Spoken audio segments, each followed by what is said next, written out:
Hello everyone and welcome back to Panic Peak. Let me know where you are listening from in the world by leaving a comment, and if you like the episode, please like and subscribe. Now, let's get cozy, and let's begin. They say our town is unremarkable, a dot on a map with nothing to set it apart.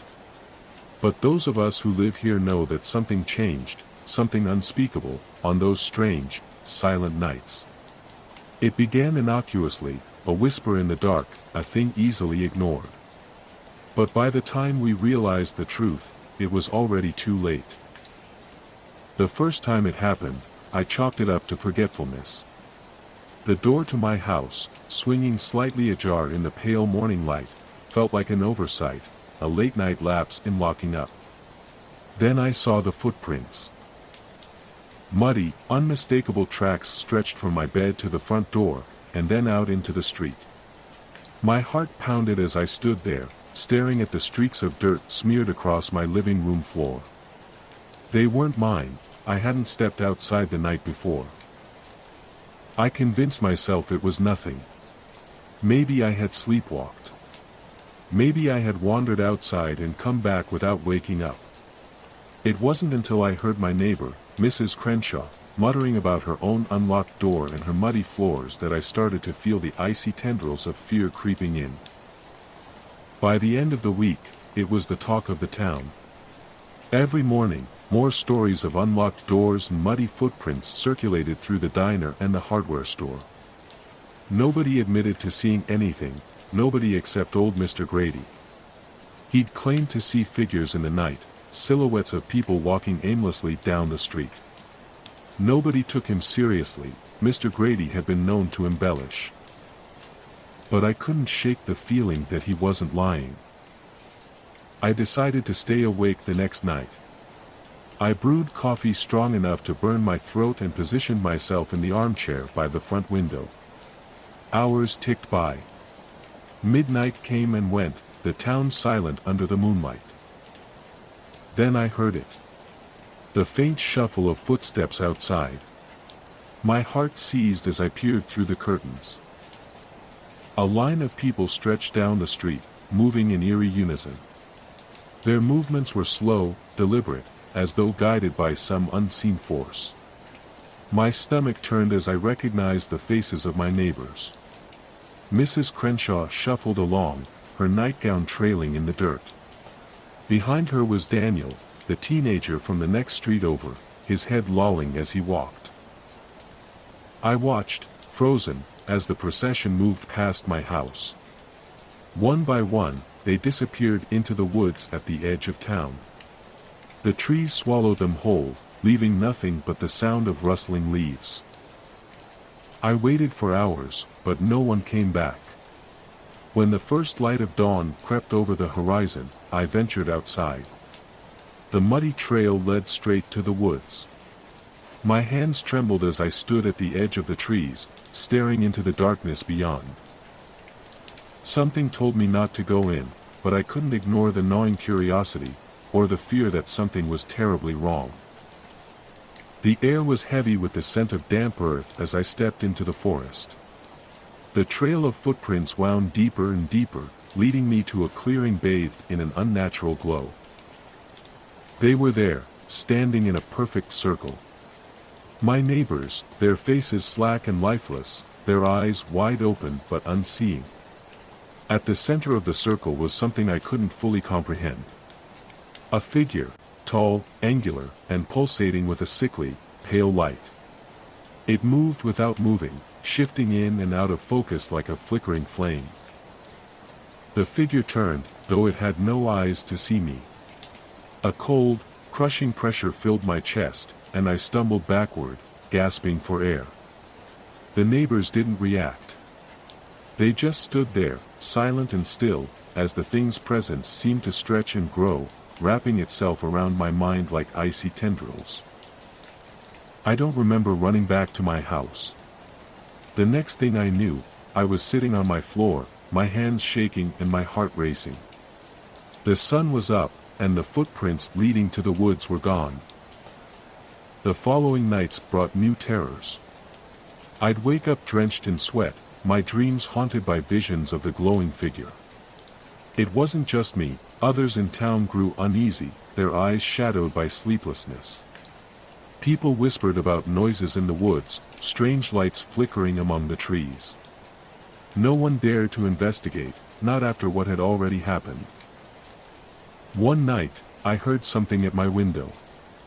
The rhythmic tapping of fingers against the glass sent a jolt of fear through me. When I mustered the courage to look, I saw nothing but darkness. Yet the sound persisted, a maddening, deliberate rhythm. I stayed awake until dawn, clutching a kitchen knife, my heart pounding in my chest. A week later, Daniel's younger sister, Emily, went missing. Her parents were frantic, but the search party found no trace of her, just a single set of small footprints leading from her room to the woods. The town descended into paranoia. Locks were double-checked, windows nailed shut. But deep down, we all knew it wouldn't matter. I began keeping a journal, documenting everything I experienced. The dreams became worse, more vivid. I'd see myself among the nightwalkers, my feet dragging through the mud, my body no longer under my control. Each time, I'd wake up screaming, the feeling of that thing's presence lingering like a weight on my chest. The final straw came when I found a mark on my arm, a thin, jagged line that burned when I touched it. It hadn't been there the night before. Panic consumed me as I realized it was the same mark I'd seen on the others in my dream. Was I next? Was I already one of them? I don't know how much longer I can stay awake. The pull of sleep is overwhelming, and I fear what will happen when I finally succumb. The nightwalkers haven't come back to my door, not yet. But I hear them out there, in the darkness, waiting. And whatever they're waiting for, I know it's only a matter of time. Some say the dead leave echoes behind, whispers in the ether that only the lonely or the lost can hear. For years, I dismissed such notions as fanciful tales meant to pass the time on dark nights. But one fateful evening, as I sat in the cold, sterile studio of station WXR-13, I learned that sometimes, the echoes are real. And sometimes, they call back. The soft hum of static filled the room as I adjusted the microphone. Midnight marked the start of my shift, hosting Whispers in the Dark, the local station's late-night show. My listeners called in with tales of heartbreak, insomnia, and occasionally, ghost stories. But tonight felt different. The air in the studio seemed heavier, as though it were alive and pressing against my chest. Good evening, insomniacs and dreamers, I began, my voice smooth and practiced. This is Nora Lane, your guide through the shadows. Let's hear what's haunting you tonight. The first hour passed uneventfully. A woman recounted a bad breakup, a truck driver shared his road trip playlist. Then, at 1:13 a.m., the call came in. "You're on the air," I said, expecting another lonely voice seeking solace. Instead, there was silence, followed by a low, trembling breath. "Someone's watching me," the caller whispered. His voice cracked with fear. I frowned. "Who's watching you? Can you describe them?" "I don't know," he said. "But they're outside my window. Just standing there. Staring." Chills crept up my spine. "Have you called the police?" The line went dead. I stared at the blinking red light of the phone console, unease settling in my stomach. At 1:27 a.m., another call. "Nora, I'm scared," a woman's voice quavered. "There's someone at my door. They've been knocking for 10 minutes. But when I look through the peephole, there's no one there." "Stay calm," I urged, my pulse quickening. "Is your door locked? Do you have anyone you can call for help?" Her voice cut off. The line filled with static before disconnecting. Sweat dampened my palms. 2 calls, both eerily similar, and both cut short. I reminded myself it could be a prank. Late-night listeners love to push boundaries. But deep down, something felt wrong. At 1:42 a.m., the third call came. There inside, the voice croaked. It was a child, no older than 10. My heart pounded. Who's inside? The shadow man, the child said, sobbing softly. He's in the corner of my room. He's smiling at me. Stay on the line, I said, panic lacing my words. Tell me your name. Where are you? I'll get you help. The sobbing stopped. All I heard was a faint, distorted laugh before the line went silent. I pushed back from the console, my head spinning. The stories weren't just similar, they were escalating. And worse, they felt familiar.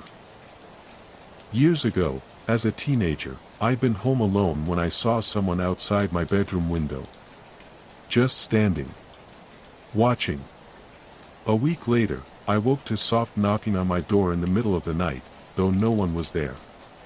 And once, when I was 6, I'd woken up to see a shadow in the corner of my room, grinning. The phone rang again, pulling me back to the present.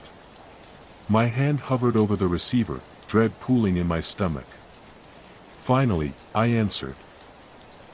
Nora Lane, I said, my voice trembling. There was no greeting this time.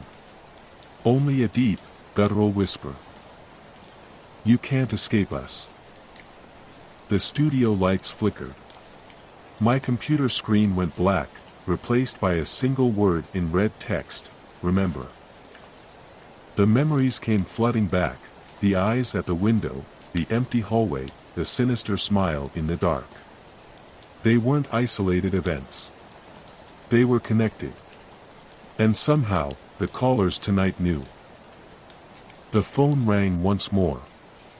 I didn't want to answer, but I couldn't stop myself. My hand moved as if guided by an unseen force. Nora Lane, I whispered. Look behind you, the voice said. The studio fell silent.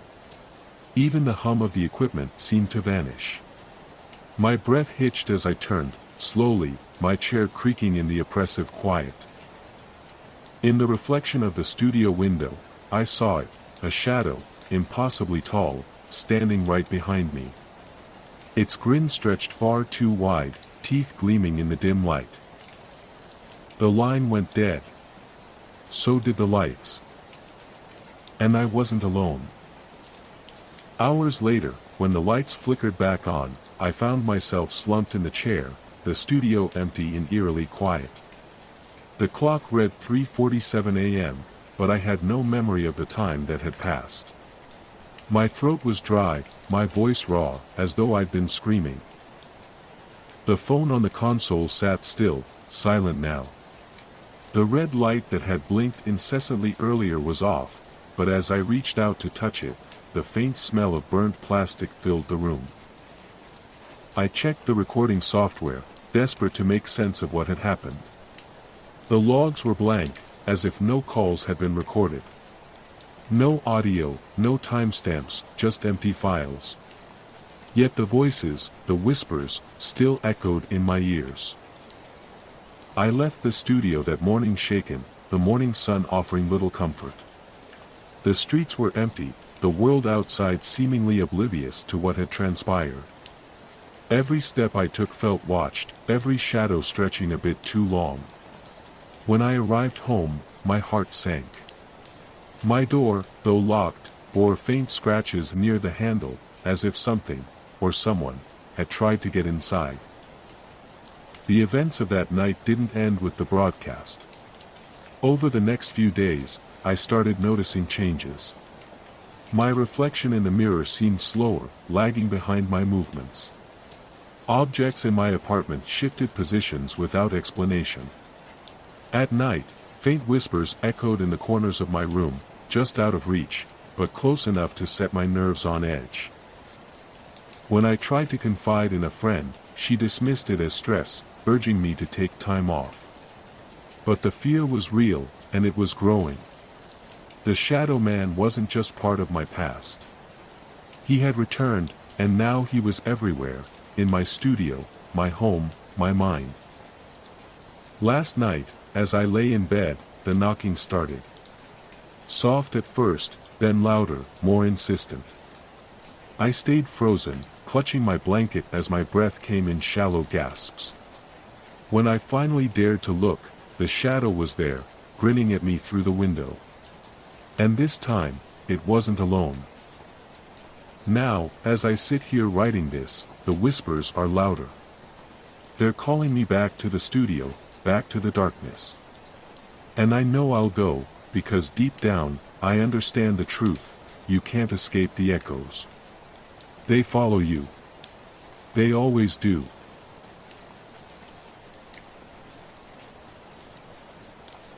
The sea was supposed to be our escape, a place to forget our troubles and reconnect with each other.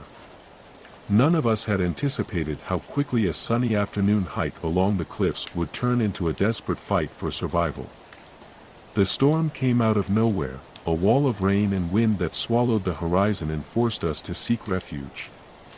The lighthouse, perched on the edge of a jagged coastline, was our only hope. What we didn't realize was that it would soon become a prison. The storm hit us harder than we'd ever anticipated. By the time we reached the lighthouse, our rain-soaked clothes clung to our skin, and the wind howled with such ferocity that it seemed like a living thing, eager to tear us apart. The five of us stumbled inside, slamming the heavy wooden door shut behind us. The interior smelled of salt, mildew, and something faintly metallic. But it was dry, and that was all that mattered.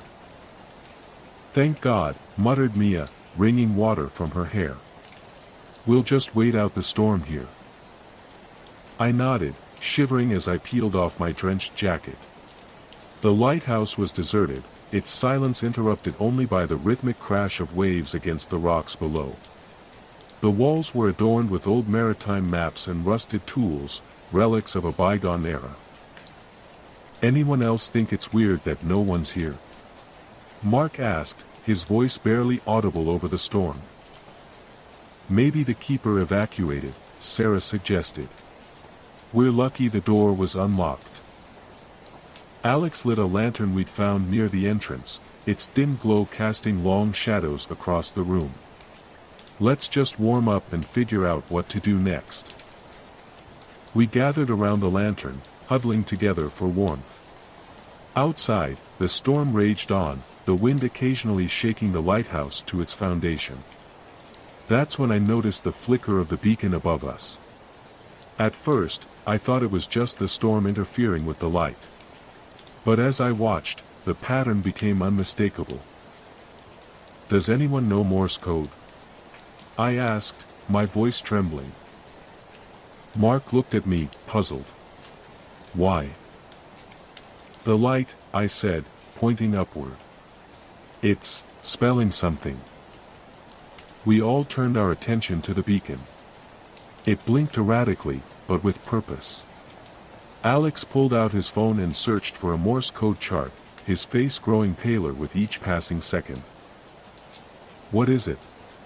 Mia asked, her voice barely a whisper. Alex swallowed hard. "It's saying, get out.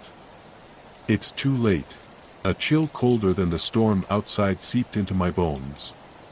"It's probably just a coincidence," Sarah said, though her voice betrayed her fear. "Coincidence my ass," Mark shot back. "Who would even set that up? And why?" The light flickered again, repeating the same message. The timing was perfect, deliberate. My heart raced as the implications sank in. "We need to leave," I said, standing abruptly. "Leave? Into that?" Mia gestured toward the window, where the storm continued to lash against the glass. "We'll die out there." "And what if we stay?" I countered. The room fell silent, save for the relentless wind and the rhythmic crashing of waves.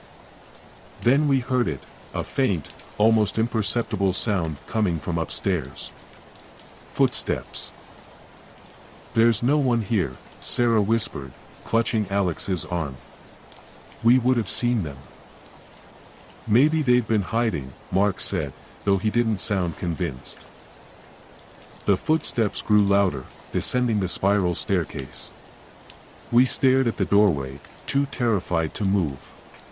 The lantern flickered, and for a brief moment, the room was plunged into darkness.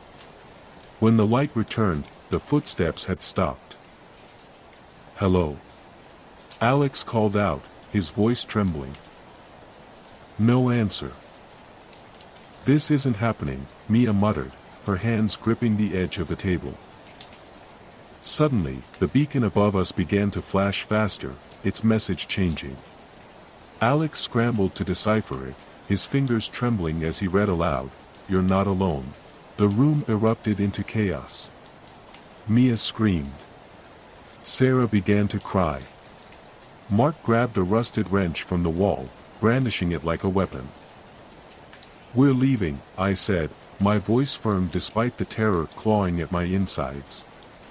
"I don't care how bad it is outside."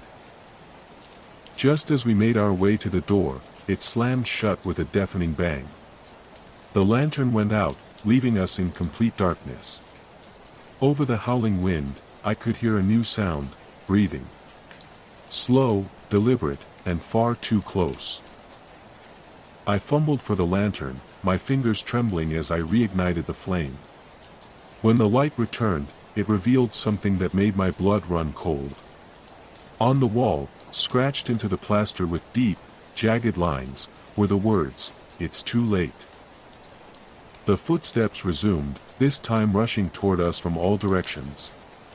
The storm outside was nothing compared to the terror within. And as the light above flickered one final time, we realized the truth. We had never been alone. As the last echo of rushing footsteps died out, the storm's roar seemed to intensify, shaking the lighthouse with a relentless fury. But inside, there was only silence, a suffocating void punctuated by the unsteady breaths of my friends. Mark's knuckles were white as he gripped the wrench, his eyes darting to every shadow. Mia backed herself against the wall, her trembling hands clutching a broken chair leg she'd seized as a makeshift weapon. The lantern's glow flickered, casting eerie, dancing shapes across the walls. "We need a plan," I said, my voice breaking. "We can't just stand here waiting for whatever this is." "The windows," Alex said suddenly. "If we can signal for help, maybe someone will see us." "And what if they don't?" Mia snapped. "We'll freeze to death before this storm lets up." "We're not staying here," Mark barked. His voice cracked, betraying the fear he desperately tried to mask. "If we wait, we're dead. We need to move now." Another noise interrupted him. A low, guttural groan reverberated through the room, resonating in our chests like the growl of something massive. Sarah let out a choked sob, burying her face in her hands. "That came from below," Alex whispered. His words hung in the air, and the unspoken realization dawned on all of us. The lighthouse had a basement, a space we'd all instinctively avoided since our arrival. "No," I said, shaking my head. "We're not going down there." "We might not have a choice," Mark countered, glancing nervously at the stairs. "Whatever's up here isn't going to let us leave." Before I could argue, the door to the spiral staircase creaked open, revealing a yawning black void. A sudden gust of wind extinguished the lantern, plunging us into darkness once more. And then, from the depths below, we heard it. Laughter. Low, mocking, and unmistakably human, it rose from the darkness like a taunt. It was joined by another sound, the slow, deliberate creak of the stairs as something began to ascend. "Run!" I screamed, grabbing Sarah's arm and pulling her toward the main door. The others followed, their footsteps frantic against the wooden floor. But the door refused to budge, no matter how hard we pulled or pushed. The air grew colder, the laughter now echoing from every direction. "This can't be real," Mia whispered, tears streaming down her face. The beacon above resumed its frantic flickering, casting intermittent light that revealed glimpses of the room. Shadows moved where they shouldn't. And then, we saw it, a figure standing at the base of the stairs, its form obscured but its presence undeniable. The light blinked out again, leaving us in pitch blackness. Over the sound of our panicked breathing, the voice came once more, whispering with a chilling intimacy. "It's too late for all of you." We backed away slowly, every instinct screaming at us to flee, but the dark figure at the base of the stairs didn't move. Its presence was suffocating, a weight pressing down on us from all sides. The storm outside had become a distant memory, the howling winds nothing compared to the terror closing in on us. In the darkness, the sound of our breathing seemed deafening. Each breath was shallow, labored, as if the very air had turned against us.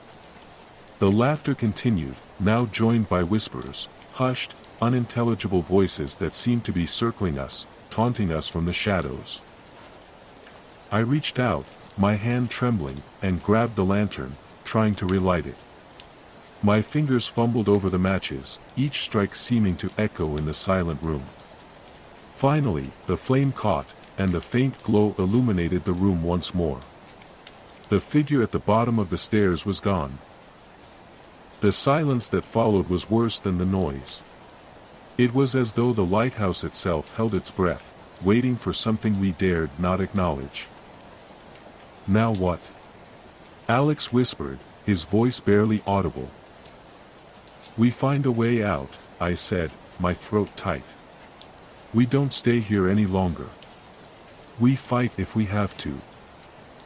But as I turned toward the door again, a sudden realization hit me: it was already too late. The storm had trapped us. The lighthouse had become our cage. And the true terror, whatever it was that haunted this place, had already claimed us. The last flash of the beacon overhead was the final warning, asterisk, "It's too late for all of you." Asterisk. We never saw daylight again.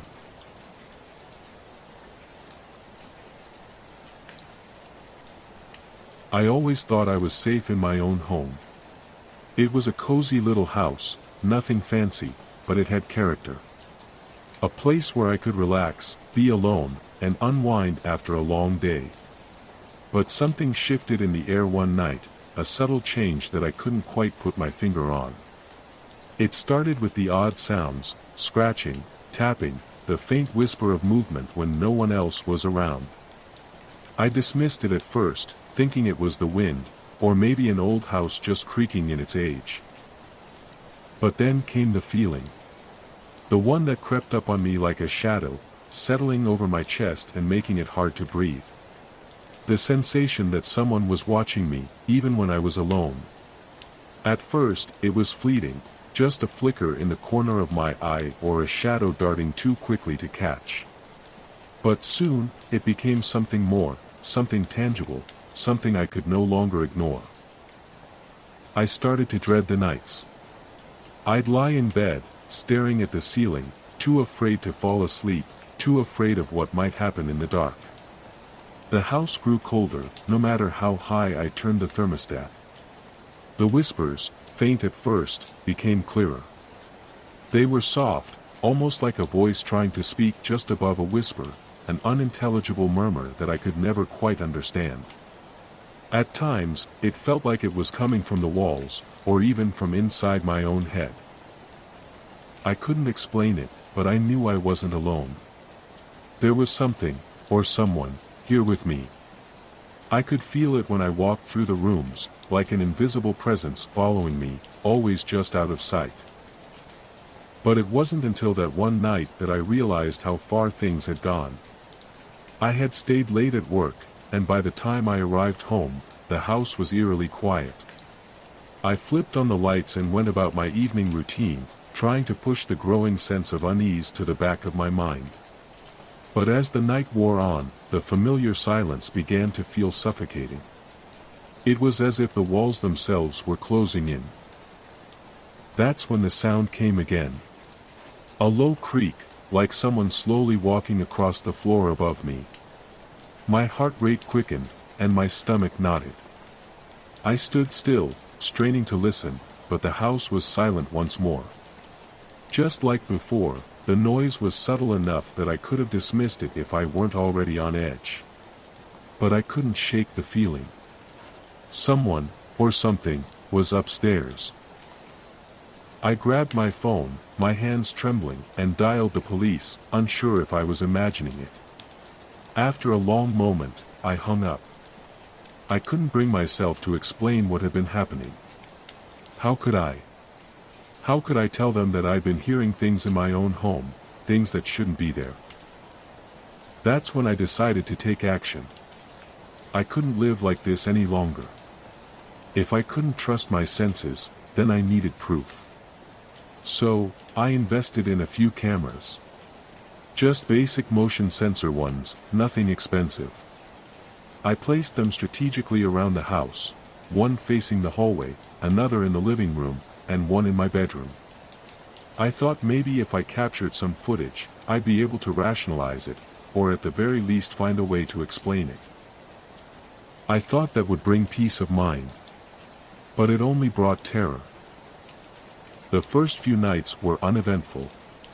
The cameras caught nothing but the normal hum of the house, the flicker of lights turning on and off, the movement of shadows from passing cars outside. But the third night was different. I couldn't sleep, as usual. I had taken to staying up late, pacing around the house, listening for any sound that didn't belong. I checked the footage before bed, just to make sure everything was in order. That's when I saw it. There I was, lying in bed, sound asleep. The footage was crystal clear, just like I'd hoped. But what made my blood run cold wasn't the clarity of the video, it was the figure beside me. A man. He was sitting at the edge of my bed, watching me sleep. His face was hidden in the shadows, but I could see enough to make out his tall, broad silhouette. He sat motionless, completely still, like a statue. I stared at the screen, my breath caught in my throat. I rewound the footage, my heart pounding harder in my chest. How could I not have noticed him? How had he gotten into my house? I checked the door. It was locked. The windows were shut tight. There was no way he could have entered without me hearing him. But there he was, clear as day, sitting next to my sleeping body. I felt a wave of nausea roll over me as I watched him lean closer. The camera in the corner of the room captured his every movement in agonizing detail. He reached out, his hand hovering just inches above my face, like he was about to touch me. But he never did. He simply lingered there, watching. I couldn't look away. I needed to understand. What was he doing? Was he waiting for something? Why hadn't I woken up? Minutes passed, though it felt like hours. Finally, the figure stood. I could feel the tension in the room through the screen. He moved slowly, deliberately, as though savoring the moment. And just before he disappeared, he paused, his shadow stretching across the wall like a grotesque reflection. I turned off the footage, but the image of him stayed with me. I felt like I could still feel his presence in the room. It was as if he were right there beside me, his eyes boring into the back of my skull. I wanted to scream, to run, to call someone for help. But I was paralyzed. Every inch of my body was screaming, yet I couldn't move. The next day, I moved the cameras around the house, placing them in different angles. I didn't want to take any chances. I couldn't trust the footage from the night before, though it was crystal clear. I had to find out more. I had to understand. That night, I couldn't sleep again. Every noise, every shift in the air made my heart race.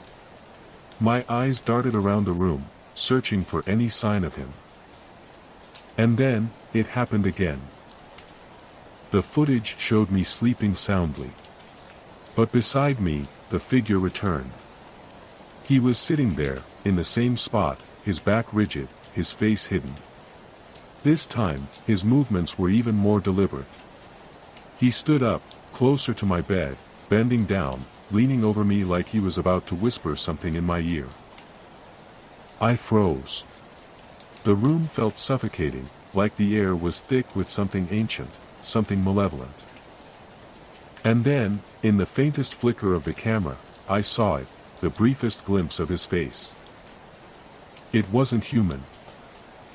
His eyes were hollow, black voids, sunken deep into his skull. His skin was pale, almost translucent, stretched tight over sharp bones. His mouth hung slightly open, as though he were panting, waiting. Waiting for me to wake up. I shut the footage off. My hands were shaking. I couldn't breathe. The thing in my house was real. It was never a trick of the mind. I wish I could say I'm okay, but I'm not. The feeling of being watched is constant now. I sleep with the lights on. I check the footage every night, praying that he won't return. But I know he will. And next time, I'm afraid I won't be able to ignore him.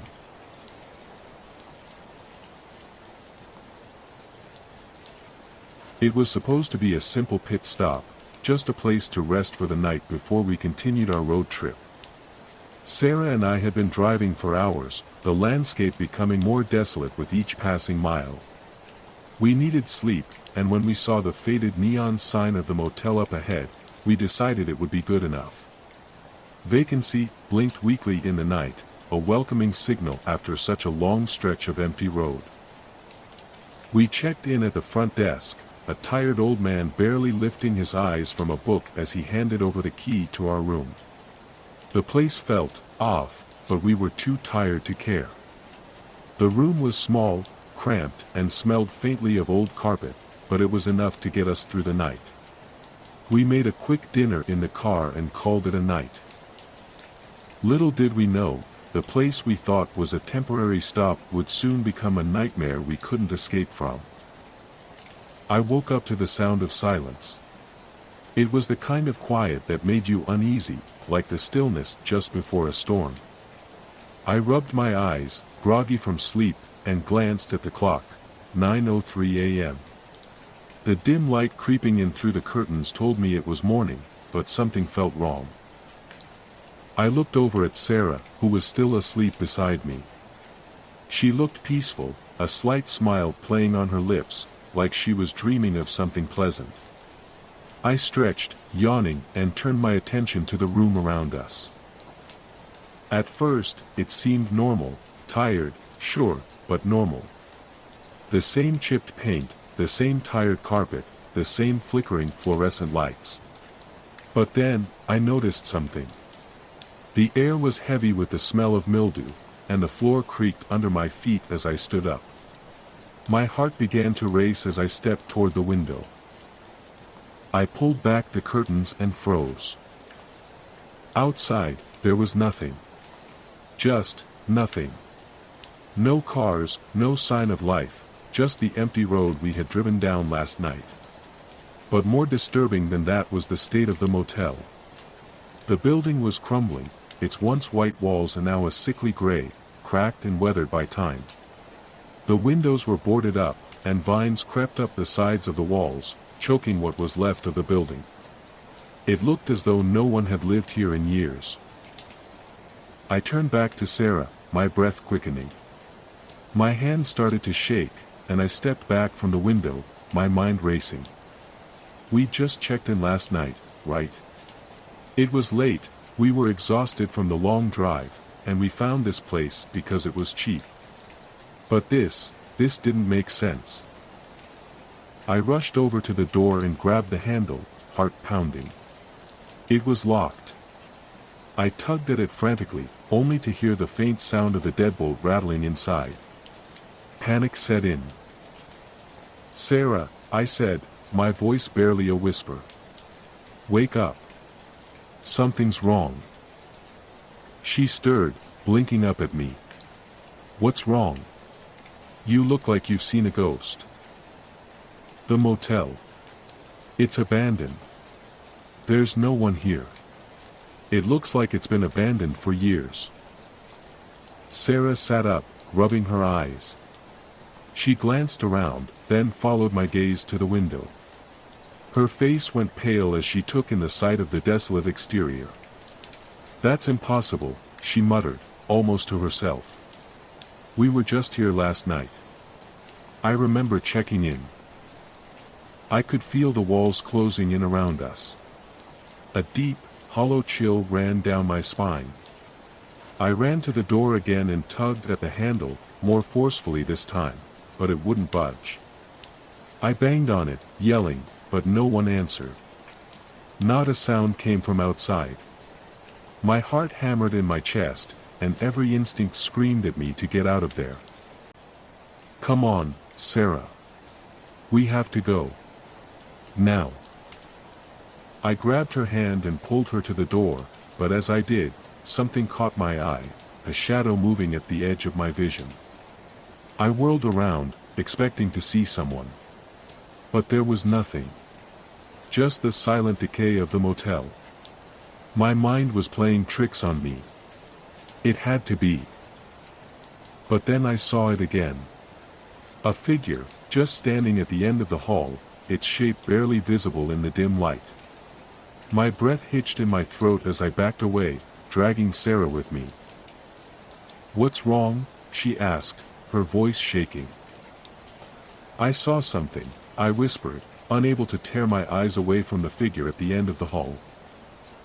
It was tall, too tall, and shrouded in shadows.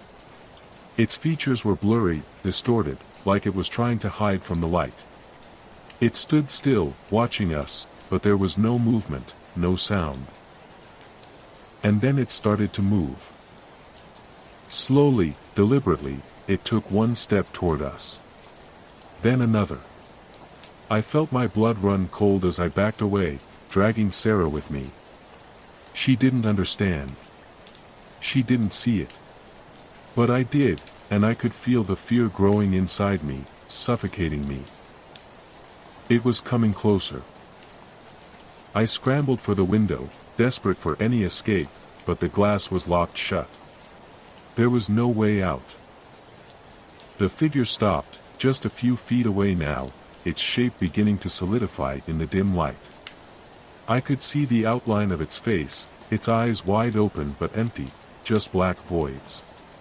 And its mouth. It was twisted, stretched wide, like it was smiling in the most grotesque way possible. I screamed. In the distance, I could hear the faint sound of an old, rusted bell ringing somewhere, echoing through the halls. The walls seemed to shift, the room bending and warping as though it was alive. The motel wasn't just abandoned, it was something far worse. It was a place lost in time, a place forgotten by the world. And now, it was coming for us. Sarah pulled at my arm, her voice breaking. "We need to go. Now." But I couldn't move.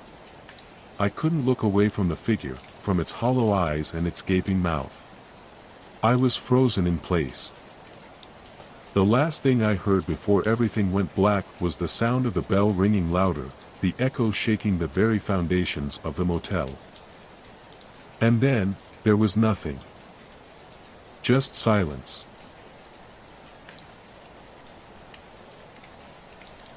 I never believed in ghosts. Never believed in monsters, either. I thought they were just stories adults told to keep us in line. I figured if you were good, you'd be safe. But then, something happened, something that made me wish I could go back to believing it was all just make-believe. It all started when we moved into the old house on Elm Street. It seemed perfect at first, big and cozy, with a view of the woods from my bedroom window. Mom and Dad said it would be a fresh start, a new chapter for our family. They didn't know that, in that house, something was waiting for me. Every night at exactly 2:47 a.m., something would come. I didn't know what it was at first. I didn't know what it wanted. But that shadow in the window, standing tall and still, has haunted me ever since. It's been weeks, maybe even months, since I first saw it. And now, it's coming for me. Every night. And no one believes me. Not my parents. Not my friends. No one. They all think it's just a figment of my imagination. But I know the truth. It's real. The first night I saw the shadow, I was awake late, staring at the ceiling, trying to forget the strange feeling that had settled over me since we moved into the house. It felt like I was being watched, though I couldn't see anyone. It was a weird, suffocating sensation, like the walls were closing in on me, but I shook it off as just nerves. Then, at 2:47 a.m., I heard it. A soft scratching sound coming from the window. It was so faint at first that I thought I imagined it, maybe the wind brushing against the glass. But it kept going, getting louder, like nails scraping slowly across the surface. My heart started to race, and I turned my head toward the window. And that's when I saw it. A shadow. Tall and thin, with no clear shape, no distinct features. It was like a person, but not, a dark, shifting silhouette that stretched against the glass. It stood there, unmoving, but I knew it was looking at me. I could feel its eyes on me, even though I couldn't see them. I froze, unable to move or breathe. My throat tightened, and I wanted to scream, but no sound came out. The shadow seemed to linger there for a long time, just standing outside, watching. I finally managed to tear my eyes away and ran to my parents' room. My legs felt like they were made of lead as I stumbled through the dark hallway, the eerie silence of the house pressing down on me. I threw open their door, waking them up with a start. "Mom! Dad! There's someone outside my window!" I gasped. Mom groggily looked at Dad, then at me. "Honey, it's just the tree branches. It's been windy, that's all." Dad nodded, already half asleep. "Yeah, sweetie, it's just the wind. Go back to bed." I tried to explain, but they just kept saying the same thing. "It's the wind. Go to sleep." But I knew it wasn't the wind. I knew what I saw. The next few nights were a blur of fear. Every time I closed my eyes, I could hear that scratching sound. And every night, at 2:47 a.m., the shadow would appear in the window. At first, I tried to convince myself I was imagining it, but each time, the fear grew more real. Then, one night, it happened again. But this time, the shadow didn't just stand there. It moved. Slowly, almost like it was testing the air, inching toward me, like it was drawn to my fear. The window began to fog up, and the shadow seemed to pulse, its edges rippling like smoke. My heart pounded in my chest, and I couldn't look away. I knew that if I did, it would be gone, but still there, waiting. And then, it whispered. A voice, low and raspy, like dry leaves scraping against each other. "Come closer." I gasped, my body going cold. The voice wasn't loud, but it was clear, as if it were speaking directly into my mind. I squeezed my eyes shut, trying to block it out, but the voice kept coming. "You're not afraid of me, are you? Come closer, child." I screamed then, the sound finally breaking free. I ran to my parents' room, not caring if I woke them up again. But when I reached the door, my parents were already standing in the hallway, looking at me with concern. Mom knelt down to my level, her hand on my shoulder. "What's wrong, honey?" "Mom, please. There's something outside my window. It's not the wind," I cried. She sighed, rubbing her forehead. "Sweetie, you've got to stop this. It's just a tree. You're letting your imagination run wild." But the next night, I couldn't take it anymore. I decided I'd stay awake, watching the window, so I could prove to them that the shadow was real. I sat up in bed, my eyes locked on the window, waiting. 2:47 a.m. And there it was. The scratching. But this time, I wasn't going to ignore it. I wasn't going to be afraid. I was wrong. The shadow wasn't just outside anymore. It was inside the room. It crept under the door, its form shifting and twisting in the dark. I could see it now, its silhouette stretched tall, far too tall for any person I'd ever seen. Its features blurred, like it was made of smoke, but I knew it was there. I could feel its presence, cold and heavy. I could hear its breath, soft and slow. I couldn't move, couldn't scream. I was frozen, paralyzed by fear. The shadow moved closer, and then, it whispered my name. "Come to me." It reached out then, its form stretching toward me. I wanted to run, to hide, but my legs wouldn't move. I couldn't escape. And then, it was right there, just inches from me. I could feel the cold, clammy air around it, the suffocating pressure that made it hard to breathe. It leaned in, its whisper filling my ears. "You belong with me," it said. I felt a hand, no, not a hand, but something worse, touch my arm. Cold fingers that sent a shock of terror straight through my veins. I screamed. I finally screamed, and my parents burst through the door. But it was gone. The shadow was gone.